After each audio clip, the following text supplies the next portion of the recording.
Okay, so here is a quick down and dirty summary of a couple of questions relating to Chapter 8. So I took these from the study guide, the practice test, I guess. The practice test is on my D2L site. So if I'm looking for, let's see, question number 1, evaluating the square root. If I look at square root, well, square root of 121 is just simply a calculator issue. You plug in either square root symbol 121 or 121 square root symbol on your calculator and figure out that it's going to be 11. Square root, the symbol always asks for a positive number. Alright, that's number 1. We did this one in a previous video. Simplify the expression. Square root of y squared officially is absolute value of y. Because again, we took a look at the base. It's a perfect square because 2 is the exponent, so y squared is a perfect square, so therefore the base gets to come out of the house as y, but we have to put the absolute value symbol around it only because if we put in a negative number, for example, if we put in negative 1 would be squared, would be 1, so square root of 1 is 1. So if we put in a negative 1, we get out a positive 1. So we have to make sure that we put the absolute value symbol around the y, because in case we put in a negative number, it comes out as a positive number here. Alright, simplify the expression. Simplify means we have to take a look at x square root of x squared. Oops, sorry, square root of x to the 12th power. We have to look at perfect squares. So perfect squares, we have to rewrite whatever's inside here as a perfect square. So what we have to do is rewrite x to the 12th as a perfect square. So right now, because we're looking for square roots, right now we can say that x to the 12th is a perfect square already because 12 is even. As long as you get that exponent as even, you can rewrite it as x to the 6th. For example, this one would be x to the 6th squared, and we're taking the square root of it, and all we're doing is rewriting x to the 12th as x to the 6th to the 2nd power. Because when you've got parentheses around that base, and you got an exponent inside and an exponent outside, you multiply the exponent 6 times 2 to get 12. That goes back to chapter 4, rules for exponents.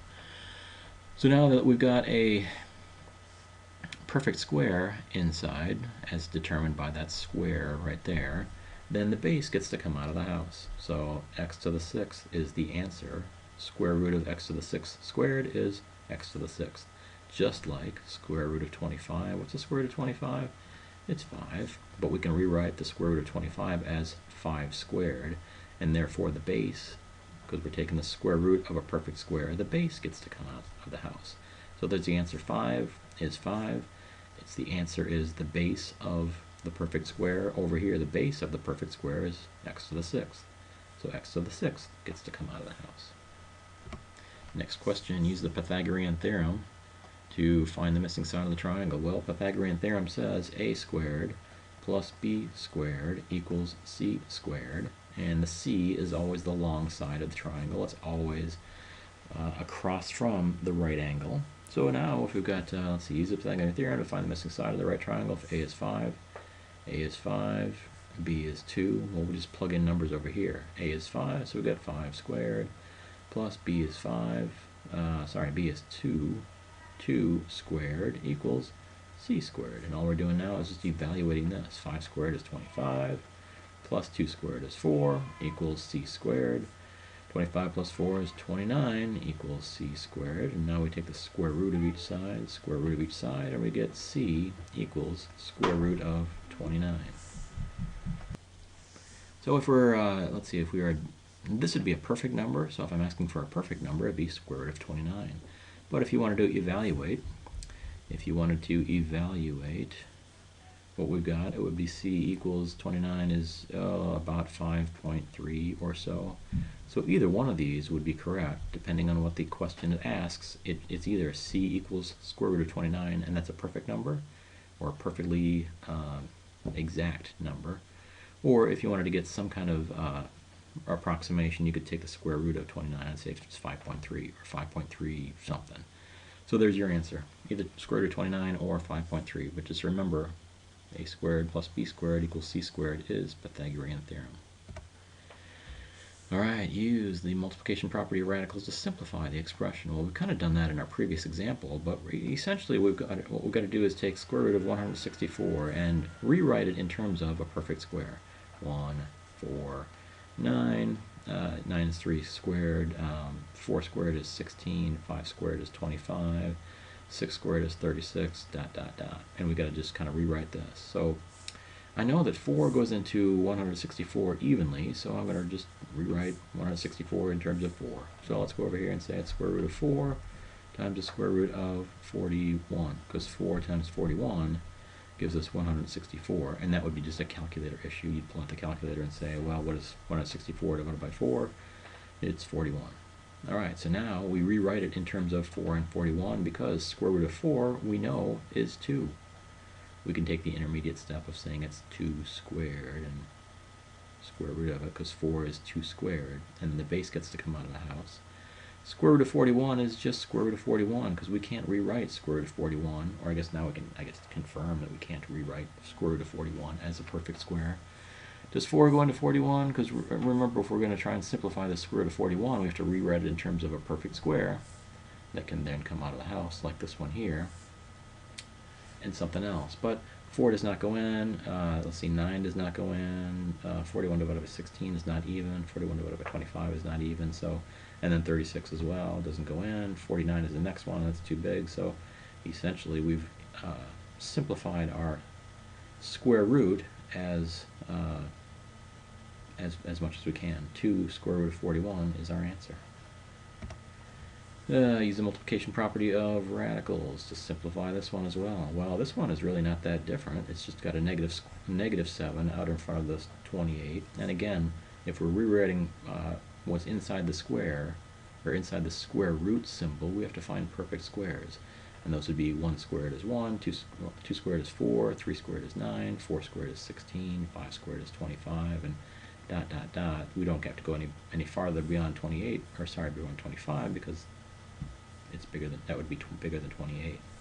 So rewrite 28 in terms of one of these. Does 4 go into it? It sure does. So you rewrite negative 7 times square root of 4 times 7. Negative 7 times the square root of 4 times the square root of 7, because now we can separate and conquer. Negative 7 times square root of 4 is 2. Square root of 7 is still there. Negative 7 times 2, negative 14. Square root of 7. Because now we have to, here we have to just combine everything that's outside the house. Negative 7 times 2 is negative 14. Square root of 7 is still there. Done. Negative 7 doesn't simplify any further. Use the order of operations if necessary to take a look at this one and simplify this. Alright, well, if I've got square root of d to the 19th, 19 over d to the 3rd power, I'd simplify what's inside the fraction first, or inside the house.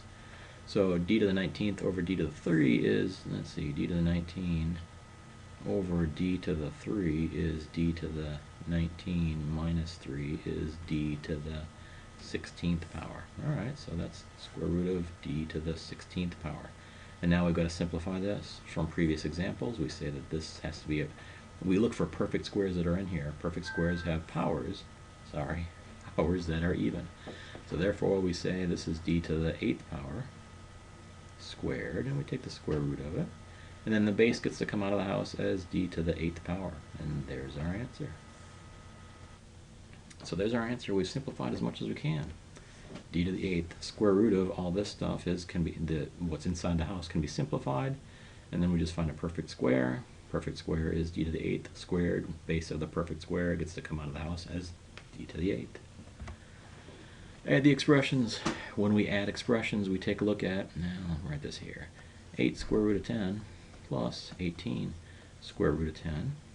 We can add expressions, add like radicals if if the index, that number that's right here in the little v of the square root, and the radicand, what's inside the house of the radicand, are exactly the same.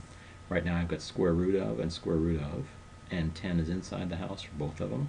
So therefore we can add these terms because they are like radicals. So we just simply say 8 plus 18 is 26 square roots of 10. Square root of 10 is common. It'd just be like, it is a lot like 8x plus 18x gives us 8 plus 18 is 26x.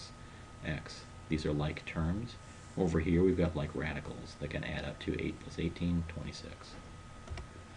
Alright, add the expressions if possible.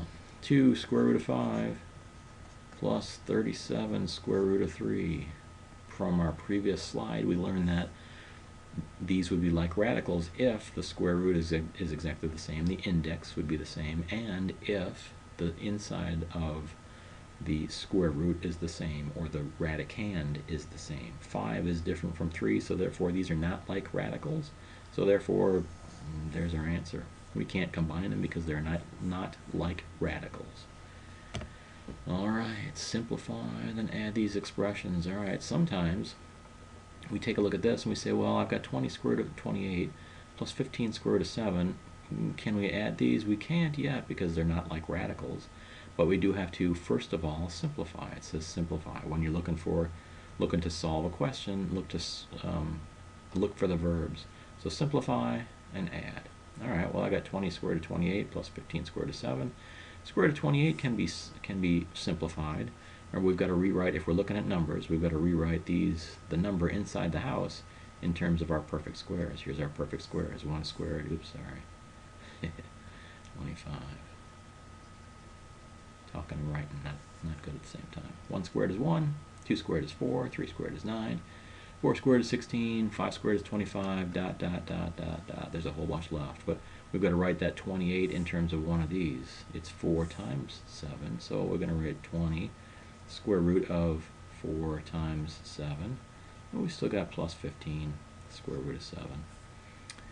20 times square root of 4 square root of 7, because each one of these inside these products, or sorry, these factors inside the house get its own house, plus 15 square root of 7. Square root of 4 now is 2. And that's the nice thing. That's why we write this original in terms of a perfect square product, because when you get it into its own house, it comes out as a perfect square. Keep in mind all these things are multiplied by one another, so it's 20 times 2 times the square root of 7, again, plus 15 square root of 7. We'll get to 15 square root of 7 soon. Next step is 20 times 2 is 40 square root of 7 plus 15 square root of 7. Now we just add up our coefficients here. 40 plus 15 gives me 55 square root of 7. And there's our answer. Square root of 7 stays the same because that's kind of our common radical. Let's say like radical that we can just add up. Alright, I think we might be done. Wow, sure enough we're done. Alright, any questions, let me know.